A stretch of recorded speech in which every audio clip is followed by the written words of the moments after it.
네, 최근 임명된 대통령 비서실 김성회 종교다문화 비서관이 3년 전 SNS에 올린 위안부 피해자 비하 발언, 동성애 정신병 발언 등을 두고 논란이 거세지고 있습니다.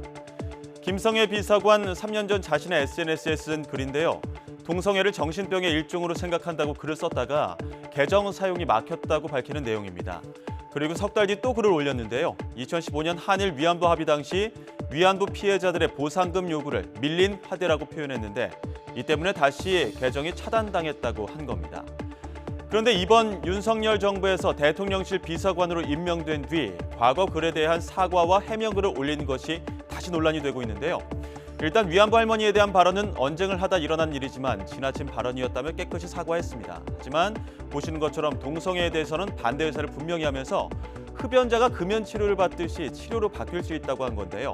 동성애는 질환, 질병으로 본다는 기존의 입장을 굽히지 않는 거죠.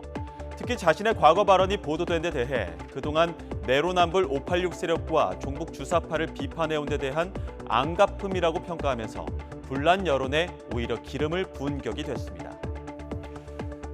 그런데 김 비서관 오늘도 SNS에 독백이라는 제목의 글을 올렸습니다.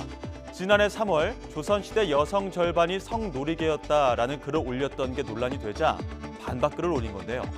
부끄러운 역사를 반성하자는 것이 잘못된 것이냐고 반박하면서 조선시대 절반에 달하는 인구가 노비였고 여성 노비는 양반 주인이 수청을 요구하면 거절할 수 없었다는 게 학계의 일반화된 이론이라고 주장한 겁니다. 그러면서 불편한 진실을 외면하려는 비겁함이 더 두려운 것이라며 갈릴레오 갈릴레이의 말을 인용해 그래도 지구는 돈다라고 적었습니다. 그 밖에도 윤 대통령과 김건희 여사를 바보 온달과 평강공주에 비유하는 글, 그리고 이준석 대표, 김웅 의원 등을 오렌지 우파로 규정하며 잘난 부모 덕에 아무런 어려움 없이 성장한 운동권 콤플렉스의 소유자들이라고 표현하는 글까지 논란의 글들이 계속 등장하고 있습니다. 차별과 편견을 없앤다는 취지로 만든 종교다문화 비서관에 김 비서관이 임명된 것을 두고 더불어민주당과 정의당은 즉각 해임을 요구하고 있는데요.